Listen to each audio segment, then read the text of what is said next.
ここにいるモンスターを全部もらってもいいですか? What's good? Hope we're all doing well today. It's time to talk about Solo Leveling Season 2, Episode 8, titled, Looking Up Was Tiring Me Out.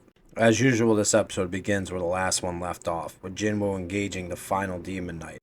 As they fight, it's clear he has the upper hand. However, just as Jinwoo is about to deliver the final blow, the Knight surrenders. This shocks him, as the Knight appears to have a female voice as well.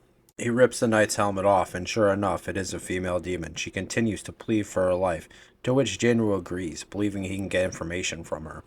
He first asks her where he can find the permit to the next floor, to which she informs him that her family is in possession of it. She then gives him her name, Essel Riduru, eldest princess of the Riduru clan.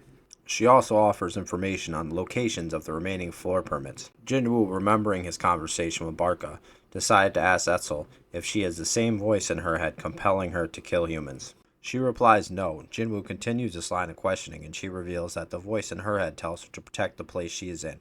She has been hearing this voice ever since she arrived to this place from the demon realm, where she was preparing for a war with an enemy so great all of demonkind has united to combat it. After this, she faints, as it appears that the system will only permit Jinwoo a certain amount of knowledge at this point in time. After awaking, Essel makes good on her promise and leads Jinwoo to the Riduru castle. She introduces him to her father, who can suspiciously see Jinwoo's soldiers in his shadow. Realizing he is no match for Jinwoo, he surrenders the permit to the 81st floor and reluctantly allows Essel to accompany Jinwoo to the top of the castle. Once Jinwoo and Essel reach the 90th floor, Jinwoo gives Essel the option to turn around because the last 10 floors are much more dangerous, and he promised her father he would keep her safe. She declines to turn back.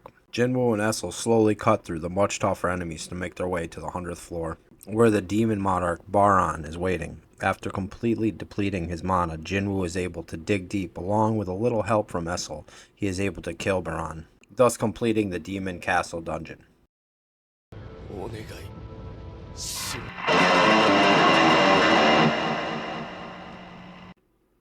Meanwhile, one of the ants from the Genju Island dungeon break gained the ability of flight and traveled 120 kilometers to a small island inside of Japan's territory, where it wreaked havoc, killing 294 civilians, along with 4 E-rank hunters, 1 C-rank hunter, and 1 B-rank hunter, finally being destroyed by an A-rank hunter.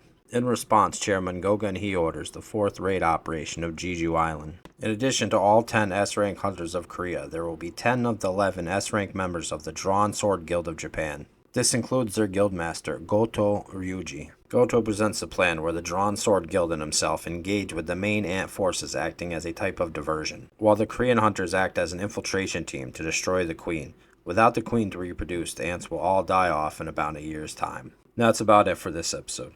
This was a solid one. Jinwoo vs. Baran is a very solid fight. Baran rides in on a dragon like the Nameless King and gives Jinwoo the hardest fight he's had since Ingress. Jeju Island has been foreshadowed for quite a while, and I'm excited to finally see how it plays out. And to top it all off, we even got a little information on the system and the dungeons. Go check it out if you haven't already.